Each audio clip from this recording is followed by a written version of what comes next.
Let me ask you a strange question. If cigarettes are so disgusting, why do millions of intelligent people crave them every single day? Another question. Why do people who know smoking causes cancer still light up without hesitation? And here's the most important one. If smoking is a choice, why does it feel like you don't have one? What if I told you your craving for a cigarette is not desire, not pleasure, not weakness, but a carefully engineered illusion inside your brain? Today, we are re-exposing the psychological tricks your mind uses to beg for nicotine. And once you see them, they lose their power. Welcome to go into the 4th step in the 12-step guide to quit smoking. Break the habit for good. Here's a shocking truth. You don't actually enjoy smoking. You don't love the taste. You don't need nicotine. If that sounds uncomfortable, good. Because addiction survives on lies. Nicotine creates tension in your nervous system. Then, when you smoke, that tension drops slightly. Your brain connects the dots and says, cigarette equals relief. But let me ask you, if you never smoked, would you feel this tension in the first place? Of course, saying not smoking doesn't relieve stress. It creates stress, then sells you the temporary cure. That's not comfort. That's a trap. Be honest. How many times have you said, I'm stressed. I need a cigarette. Now ask yourself this.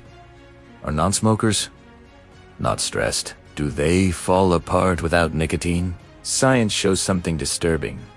Nicotine increases anxiety levels, and withdrawal causes restlessness. So when you smoke and feel calmer, you're not becoming relaxed. You're just returning to your normal state. The cigarette didn't calm you. It stopped the problem it created. That's not stress relief. That's emotional manipulation. Your brain loves drama.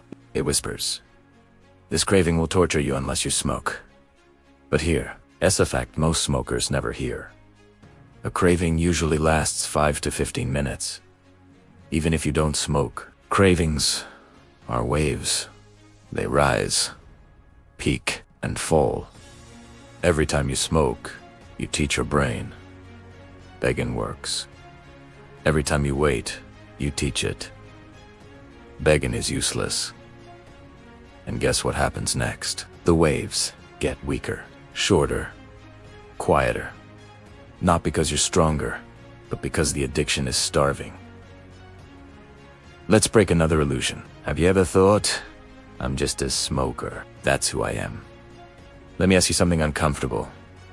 Were you born a smoker? Did you crave cigarettes as a child? Smoking is not an identity. It's a learned behavior. Here's a powerful shift. You are not a smoker trying to quit. You are a non-smoker recovering from addiction. Words shape identity. Identity shapes behavior. Change the story. The actions follow. This sentence has destroyed more quit attempts than any other. Just one cigarette. Let's be brutally honest. There's no such thing as one cigarette. One cigarette reactivates neural pathways. One cigarette wakes the addiction. One cigarette restarts the cycle. Ask yourself, if one cigarette was harmless, why did it never stay at one? Addiction doesn't negotiate. It escalates. That one cigarette is never about pleasure. It's about control. Here's the secret most people get wrong. Don't fight the craving. Observe it. When your brain says, I want a cigarette, respond with awareness. This is withdrawal, not desire. This is conditioning, not need. This is temporary, not permanent. Take a deep breath. Drink water. Move your body for 2 minutes. Then remind yourself, I am not giving something up. I am taking my freedom back. That thought alone weakens the urge. Every cigarette you don't smoke is not a sacrifice. It's a victory. Your brain will try to trick you. It will bargain. It will exaggerate. It will lie. But now, you see the game. And when you see the game, you stop playing it. If this video made you think differently, hit like.